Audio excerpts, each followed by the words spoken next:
Okay, so I've got Cheryl here with me. She was one of my patients at VivaWise, and I wanted her to just tell her story a little bit to you guys because sometimes we can get to a place where we have tried everything and it feels like you're done and there's no hope. And I just want you all to know that there's always hope. So, Cheryl, thank you so much for being here. And let's start with just talking about your story before you ended up finding us. What did you have to go through?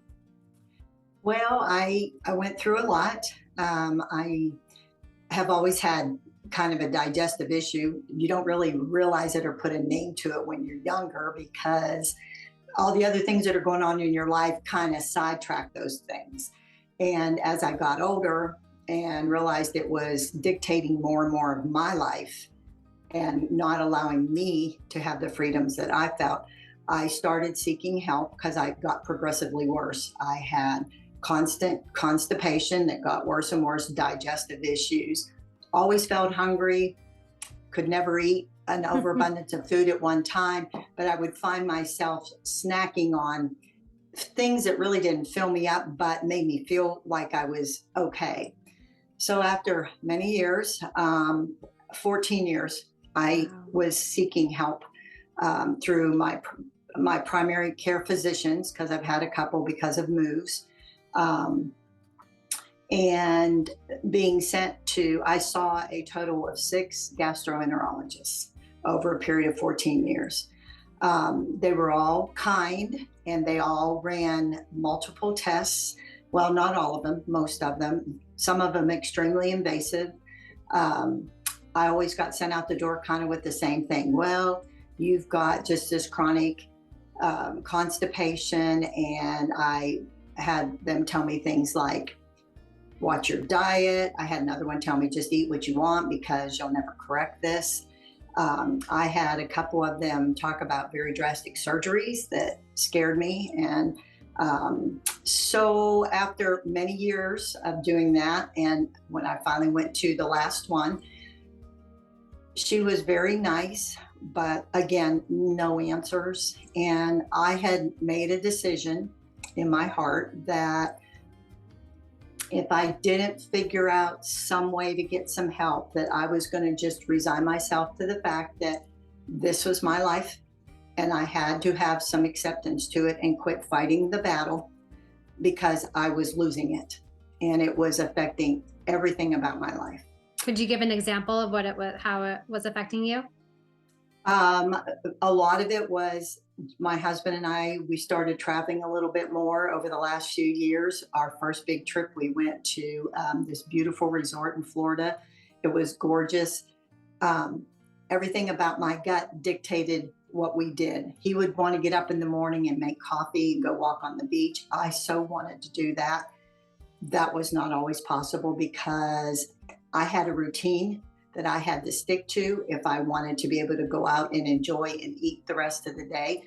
And that routine didn't always go off without a hitch. So everything was always up in the air. He was very Mm. patient, but we missed those little moments that, a man and a woman in their marriage need those, and we were missing them. Mm. And so that's when I really kind of dug my heels in a few years ago and really tried to seek help.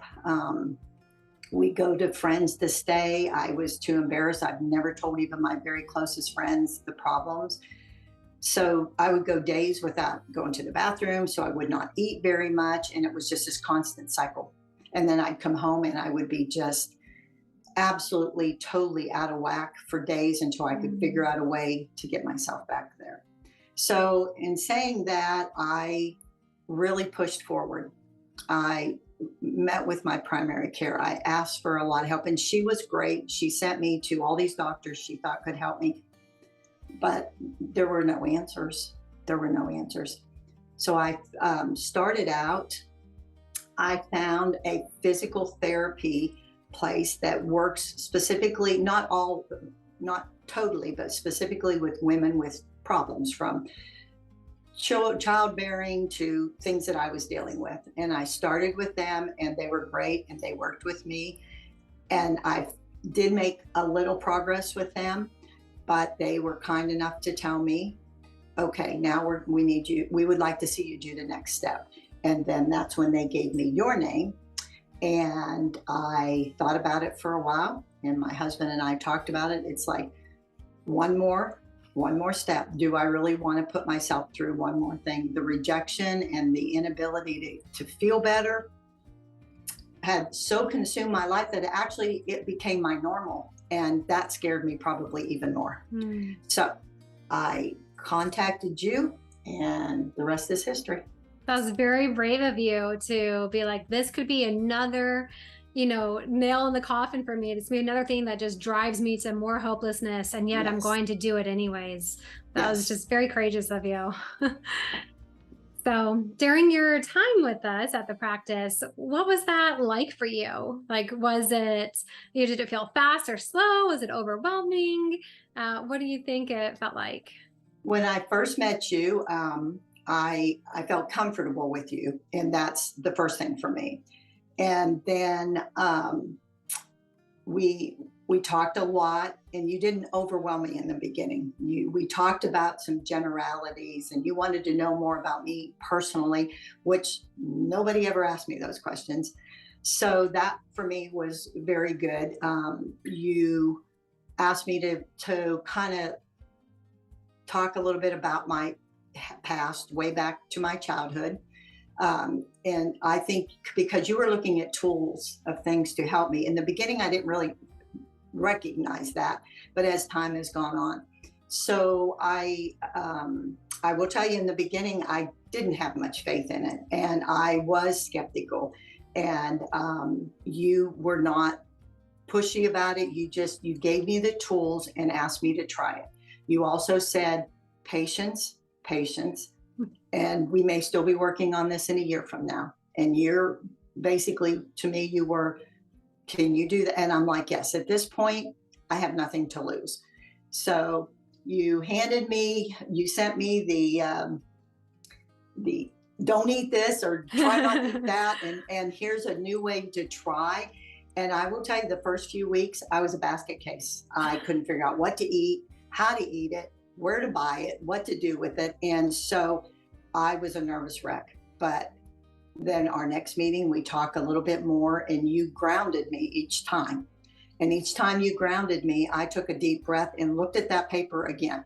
I must have read that Mm. paper every day for 4 months.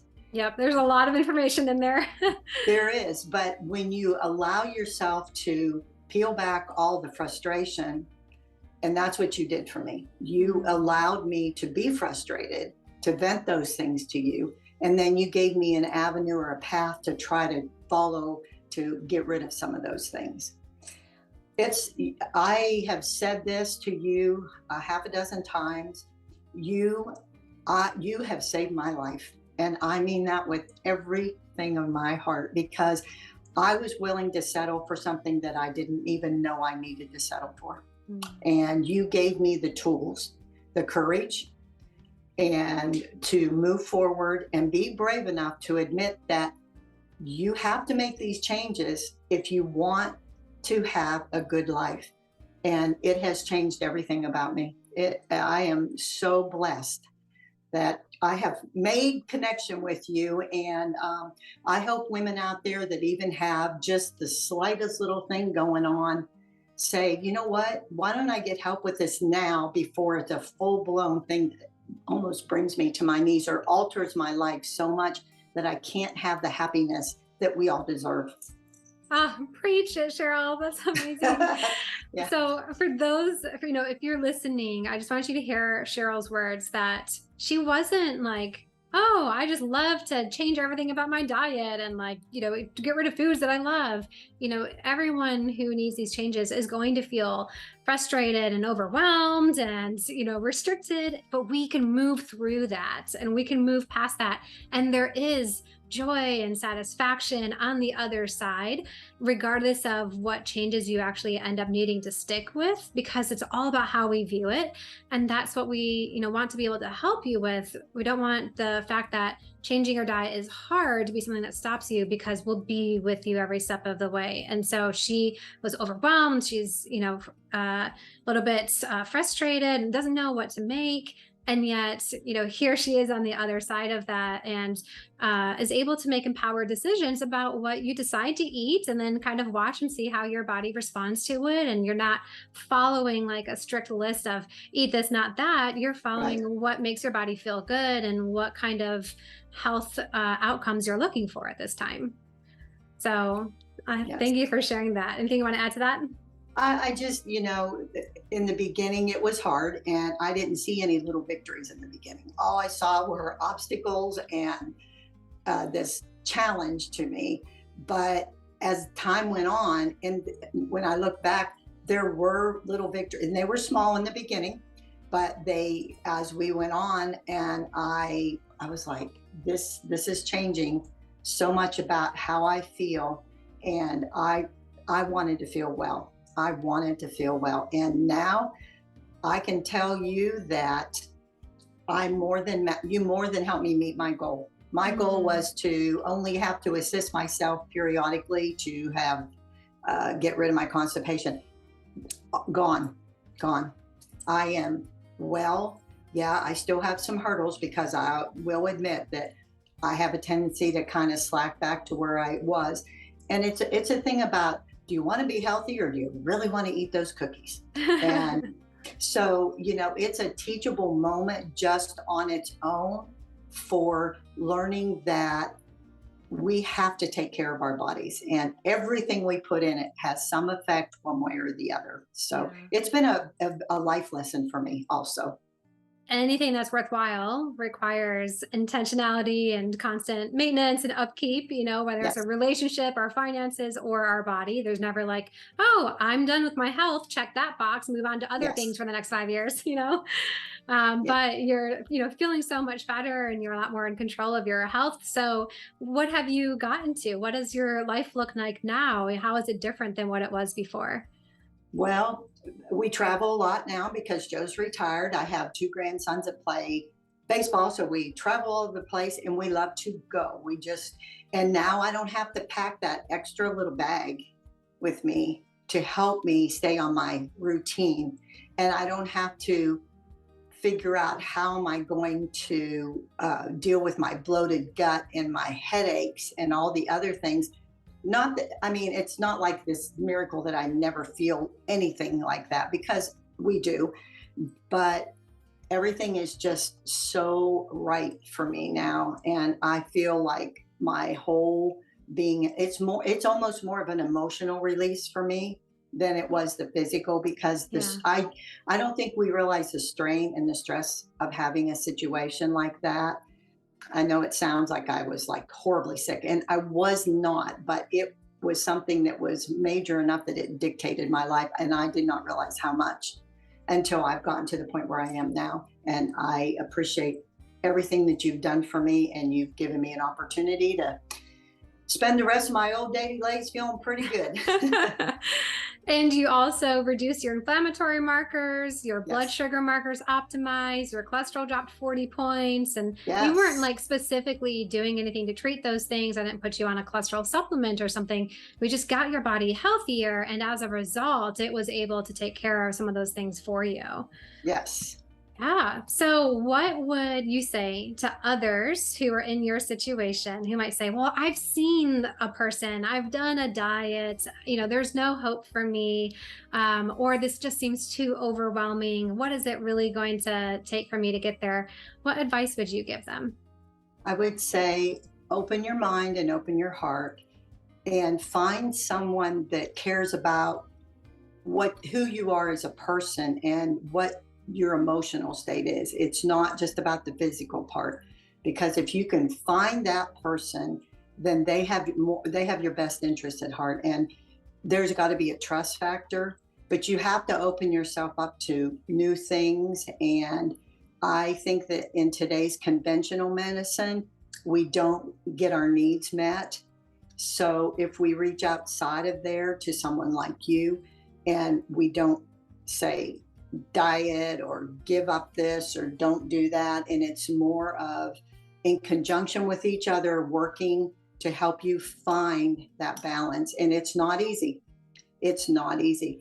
but it is worth every moment that you spend trying to better yourself. And you get to the point where you say, it actually starts being that normal, and you're Mm. good with that. And for those who've worked on their physical health, maybe they just haven't done that in tandem with working on their mindset, limiting beliefs, emotional health, and Yes. that piece needs to be added in. Yes, I think, we all think if we look great on the outside and we're a runner or a weightlifter or something of that, a tennis player or whatever, that overrides what's going on inside. And I found out that is not true. And that says a lot because you can't really tell, but Cheryl is toned, she is fit, she's got a great healthy looking body on the outside, but she was definitely struggling with some things on the Yes. inside. Yes. Thank you so much for your time here to just share your wisdom and your experience, so that if you're listening, you can know that there's always hope and that there is a path forward. And I always, you mentioned patience. I always tell those that I'm working with, if this doesn't work, I'm never going to run out of options. I'm not going to Right. give up on you. It's not going to be like, well, Yes. I don't know. We're going to dig back another layer of the onion. And, that's what you want, both in the provider, but as well as, in the client, that you guys have that Yes. persistence to figure out what those root causes are. All right. Very Well, good. thank you, Cheryl. Thank you so much. I appreciate you very much.